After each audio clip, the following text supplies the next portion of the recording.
नमो नमः सर्वेभ्यः। सर्वप्रथम आप सभी को हिंदू नववर्ष की हार्दिक शुभकामनाएं। मैं आपकी संस्कृत शिक्षिका आपके लिए संस्कृत से जुड़ी कुछ रोचक जानकारियां लेकर आई हूँ। हमारा सबसे पहला टॉपिक है संस्कृत क्या है। हम संस्कृत को कैसे समझ सकते हैं? क्या संस्कृत सरल भाषा है? जी हाँ, संस्कृत क्या है का सबसे पहले मैं इसके बारे में बताना चाहूँगी। इसकी परिभाषा तो वैसे होती नहीं है, लेकिन मैंने छोटा सा प्रयास किया है जिससे आपको समझ में आ जाए। सबसे पहले है जिसका संस्कार हो चुका हो, जो पूर्ण एवं परिष्कृत हो, जिसके नियमों में पूर्णता हो, उसे संस्कृत कहते हैं। अर्थात जिसका संस्कार हो चुका हो। हमारे हिंदू धर्म में हमारे 16 संस्कार होते हैं, इसलिए मैंने यह बताया कि जिसका संस्कार हो चुका हो। हमारी भाषा एक ऐसी भाषा है जो पूर्ण रूप से इसकी जितनी भी संस्कार हैं ये पूर्ण हो चुके हैं, जो पूर्ण एवं परिष्कृत हो। पूर्ण अर्थात पूरा हो एवं परिष्कृत हो, परिष्कृत अर्थात फैला हुआ हो, जिसके नियमों में पूर्णता हो। नियमों में पूर्णता कहने का अर्थ है जिसके सारे नियम सिद्ध हैं, एक दूसरे से संबंधित हैं, जो कहीं से भी अधूरा नहीं है, उसे संस्कृत कहते हैं। And my second topic is हम संस्कृत को कैसे समझ सकते हैं। फ्रेंड्स, संस्कृत को समझने के लिए सबसे पहले हमें इसके फॉर्मूले को जानना होगा।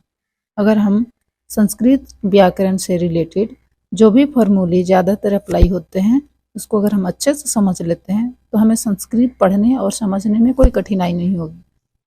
माय थर्ड क्वेश्चन इज क्या संस्कृत सबसे सरल भाषा है? जी हाँ, संस्कृत सबसे सरल भाषा है यदि आप उसमें रुचि रखते हैं तो। संस्कृत जैसा फॉर्मूला आपको कहीं भी नहीं मिलेगा। हिंदी में एक से एक बढ़कर उसके फॉर्मूले होते हैं, उसके बारे में बातें डीपली होती जाती है, जिसकी वजह से उसको समझना मुश्किल होता है। वहीं बात मैं आंग्ल भाषा अंग्रेजी की करूं तो विदेशी भाषाओं को पढ़ने में भी थोड़ी कठिनाई होती है, क्योंकि हर एक चीज़ का हर एक अलग अलग फार्मूला होता है। किंतु संस्कृत का जो भी फार्मूला आप या तो भारत में पढ़िए, ब्रिटेन में पढ़िए, अमेरिका में पढ़िए, कहीं भी पढ़िए, इसका सिर्फ एक ही अर्थ होता है, एक ही फार्मूला होता है। उसी फार्मूले के अनुसार हम हर एक क्वेश्चन को सोल्व कर सकते हैं। इसलिए संस्कृत भाषा को पढ़ने में ज़्यादा कठिनाई नहीं होती है।